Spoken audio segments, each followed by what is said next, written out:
बिस्मिल्लाहिर्रहमानिर्रहीम dear students, अस्सलाम वालेकुम। नवीद साबरी हियर। आज हम मीडियम्स के हवाले से अपना लेक्चर 5 डिस्कस करेंगे, जिसमें कि एज़ यूजुअल 12 ईडियम्स का एक सेट होगा, जिसमें हम बात करेंगे one by one. And you know कि हम ये अपना जो ईडियम्स के लेक्चर की सीरीज़ है, उसको हम स्टेप बाय स्टेप वे में लेके चल रहे हैं, इजी टू डिफ़िकल्ट की तरफ। तो इस हवाले से हमारा फर्स्ट ईडियम आज का है टू लुक आउट और टू वॉच आउट। ये जो रिलेटेड इडियम्स हैं, हम इनको इकट्ठा डिस्कस कर लेते हैं, जो सिमिलर मीनिंग देने वाले होते हैं, ताकि आपको एक ही बार में 12 से ज़्यादा इडियम्स मिल जाएं और आपको ये भी पता चल जाए कि कौन सा इडियम आपस में मीनिंग वाइज कनेक्टेड है। इसका मतलब होता है टू बी केयरफुल और टू बी कॉशियस, मतलब एहतियात करना, मोहतात रहना। तो इसमें पहला सेंटेंस है, ज़रा देखिए। Look out, Jeffrey cried as a friend almost stepped in a big hole in the ground. Jeffrey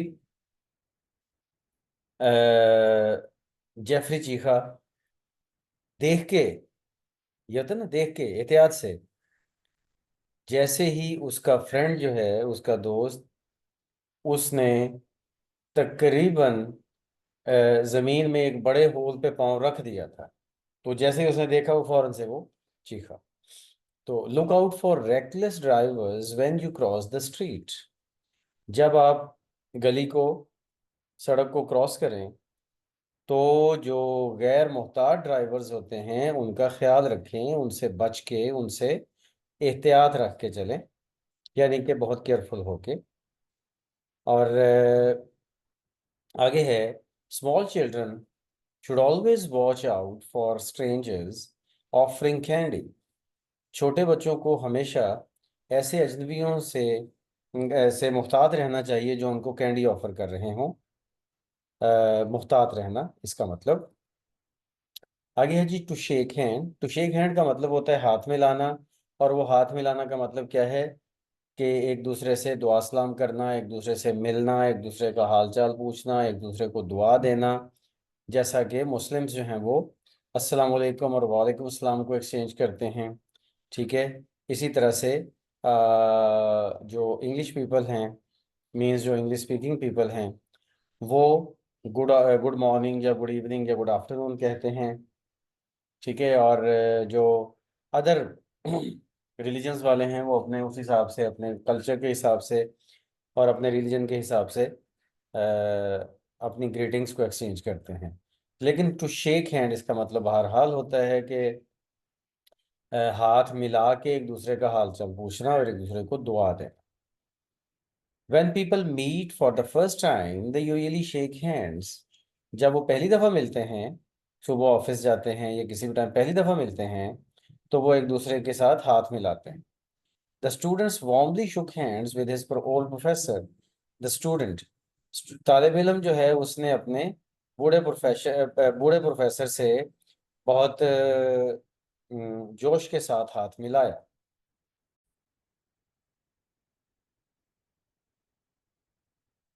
third है to get back. To get back का मतलब होता है वापस आना। Mister Harris got back from his business trip to Chicago this morning. Mister Harris जो है, वो अपने जो बिजनेस ट्रिप था शिकागो का, उससे आज सुबह वापस आया। Could you get the children back home by 5 o'clock। क्या तुम बच्चों को 5 बजे तक वापस ला सकते हो। वापस आना या वापस लाना, ये दोनों मीनिंग में आता है। गेट बैक वापस आना या वापस लाना। फर्स्ट सेंटेंस में वापस आना का मीनिंग है और सेकंड सेंटेंस में वापस लाना का मीनिंग है। और ये जो एस का वर्ड आ रहा है, ये आपको पता है सेपरेबल है। सेपरेबल का मतलब कि इसके दरमियान में कोई भी वर्ड या फ्रेज आ सकती है। Number 4, number yes 5.4, to catch cold. To catch cold का मतलब ये होता है जुकाम हो जाना, नज़ला जुकाम हो जाना, सोर थ्रोट और नोज। मतलब ये है कि नज़ला जुकाम हो जाना, उसको कहते हैं टू कैच कोल्ड। और इसमें सेंटेंस है कि if you go out in this rain you will surely catch cold.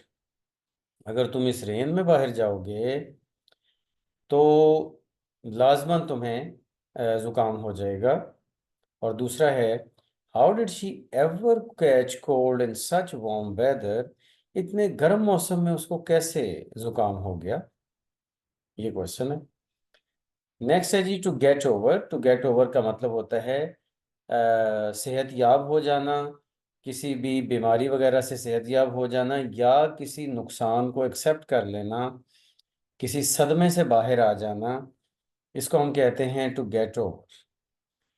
It took me over a month to get over my cold but I am finally well now.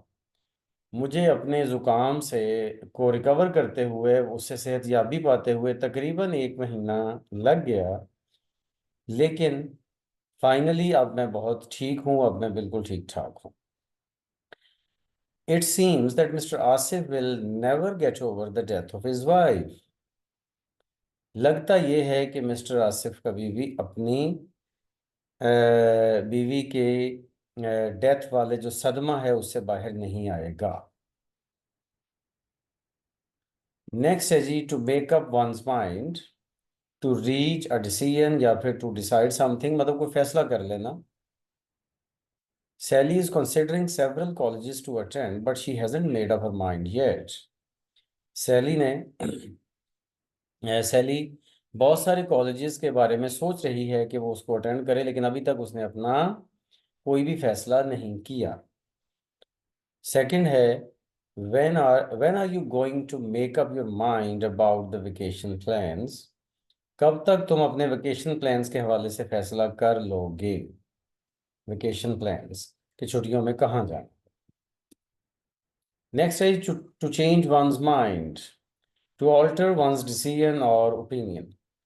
किसी बंदे का अपनी अपने decision या opinion को change करना, इसको कहते हैं टू चेंज वंस माइंड।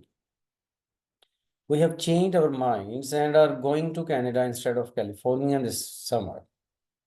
हमने अपना जहन बदल लिया है, हमने अपना फैसला बदल लिया है।